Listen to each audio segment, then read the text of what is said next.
ഇനിയിപ്പോ ചൊവ്വാലായി മടവൂരിന്റെ 35ാമത്തെ ചാവടി യന്ത്രം ഒന്ന് പോയി പറ കറാമത്ത്, ഞങ്ങളൊന്ന് കേക്കട്ടെ.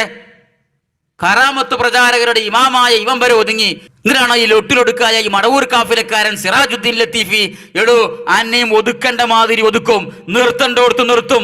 നിന്നെ കണ്ടാൽ കണ്ടേടത്ത് വെച്ച് കേരള മുസ്ലിങ്ങൾ പുഴുത്ത പേപ്പട്ടിയെ കല്ലെറിഞ്ഞ് ആട്ടുന്നത് പോലെ ആട്ടുന്ന കാലം അതിവിദൂരമല്ല ഇൻഷാ അല്ലാഹ്. വീട്ടിൽ വെച്ച് നടത്തിയ പ്രസവത്തിനിടെ യുവതി മരിച്ച സംഭവത്തിൽ കുടുംബാംഗങ്ങളെ പെരുമ്പാവൂർ പോലീസ് ചോദ്യം ചെയ്യുന്നു. മലപ്പുറം ചട്ടിപ്പറമ്പിൽ അസ്മയ്ക്കാണ് 5ാമത്തെ പ്രസവത്തിനിടെ ജീവൻ നഷ്ടമായത്. മൃതദേഹം സംസ്കരിക്കാൻ ശ്രമിക്കുന്നതിനിടെ പോലീസ് ഇടപെട്ട് മൃതദേഹം ആശുപത്രിയിലേക്ക് മാറ്റുകയായിരുന്നു. പെരുമ്പാവൂരിൽ നിന്നും റിയ ബേബി വിവരങ്ങൾ നൽകും. അതിനു മുൻപ് ഇപ്പോൾ ബന്ധുക്കൾ മാധ്യമങ്ങളെ കാണുന്നു. അതിലേക്ക് നമ്മൾ നാട്ടുകാരാണ്, അയൽവാസിയാണ്. സംഭവം ഈ ബോഡിയായിട്ട് രാവിലെ നാട്ടിലിവിടെ വീട്ടിലെത്തുമ്പോഴാണ് ഇവിടെ ഉള്ളവരെല്ലാവരും തന്നെ അറിയുന്നത്. ഇന്നലെ വൈകിട്ട് 6 മണിക്കെന്തോ പ്രസവം കഴിഞ്ഞിരിക്കുന്നതാണ്. രാത്രി 9 മണിയോട് കൂടിയിട്ടാണ് മരണം സംഭവിക്കുന്നത്.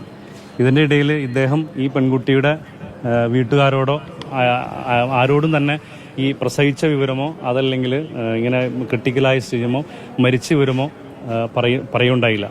ആകെ അദ്ദേഹം ചെയ്ത അദ്ദേഹത്തിൻ്റെ ഒരു പെങ്ങളുടെ ഭർത്താവുണ്ട്, ആലപ്പുഴ എന്താണ് അദ്ദേഹത്തിൻ്റെ വീട്, അദ്ദേഹത്തോട് മാത്രം വിളിച്ചു പറഞ്ഞു.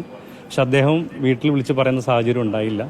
അവർ മരണം സംഭവിച്ചതിന് ശേഷം അവിടെ നിന്ന് ആംബുലൻസ് വിളിച്ചിട്ട് അവർ വീട്ടിൽ കൊണ്ടുപോയാണ് അറിഞ്ഞത്. അതിനുശേഷമാണ് നമ്മൾ സ്റ്റേഷനിൽ അറിയിക്കുകയും പോലീസ് വന്നിട്ട് ബോഡി പോസ്റ്റ്മോർട്ടത്തിന് വേണ്ടിയിട്ട് കൊണ്ടുപോകുന്ന സാഹചര്യം ഉണ്ടായത്.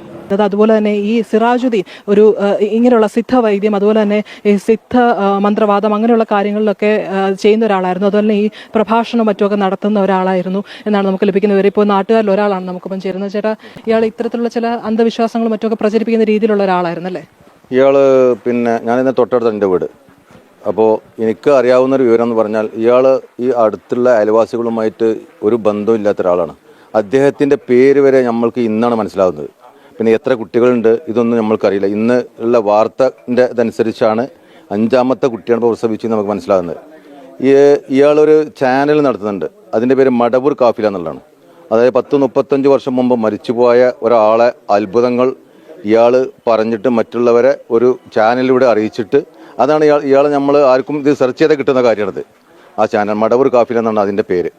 ഇയാൾ എന്ന് പറഞ്ഞാൽ നമ്മൾക്ക് ആരുമായിട്ട് യാതൊരു ബന്ധമില്ല. ഈ സ്ഥലത്തുള്ള പരിസരത്തുള്ള ഒരു വീടുമായിട്ട് യാതൊരു ബന്ധമില്ല. ഇവൻ പറഞ്ഞാൽ എന്താണ് ഇയാളെ ജോലി അല്ലെങ്കിൽ ഇയാളെ എന്താണ് സംഭവങ്ങളൊന്നും നമ്മൾക്ക് ആർക്കും ഇതുവരെ അറിയില്ല. ഇപ്പോൾ നമുക്ക് ഈ വീട്ടിലെ ഉടമസ്ഥന്റെ സിറാജുദ്ദീൻ വാടകയ്ക്ക് താമസിച്ചിരുന്ന ഈ വീട്ടിലെ ഉടമസ്ഥന്റെ വിവരം തന്നെ തേടാം. ചേട്ടാ, സിറാജുദ്ദീൻ പറഞ്ഞാൽ നമ്മളിങ്ങനെ വാടകയ്ക്ക് കൊടുത്തു, മൂപ്പര് ഇവിടെ വന്ന് താമസിക്കണോ പോകണോ, അല്ലാതെ മൂപ്പർക്ക് ഇങ്ങനെ കാസർഗോഡ് ഭാഗത്ത് എന്ത് ജോലി ആയിരുന്നെന്ന് പറഞ്ഞു, എന്ത് പള്ളിയിൽ നിൽക്കുക അങ്ങനെ ജോലിയുള്ള അങ്ങനെയുള്ള ഒരു വിവരം നമുക്കുള്ളൂ. അല്ലാത്ത വിവരങ്ങൾ നമുക്ക് ചില തരത്തിലുള്ള പ്രഭാഷണങ്ങളും മറ്റുമൊക്കെ ഇദ്ദേഹം നടത്തി അങ്ങനെ പ്രഭാഷണത്തിന് പോലുണ്ട്. പിന്നെ അതുപോലെ മൂപ്പര് മടവൂർ കാഫില ഇറങ്ങേണ്ട ഒരു യൂട്യൂബ് ചാനലുണ്ട് മൂപ്പർക്ക്, അതൊക്കെ അറിയാം. പിന്നെ നമ്മൾ സ്വാഭാവികമായിട്ട് നമ്മളിങ്ങനെ ഇതിൽ പാസ് ചെയ്യുമ്പോൾ കാണുന്നു,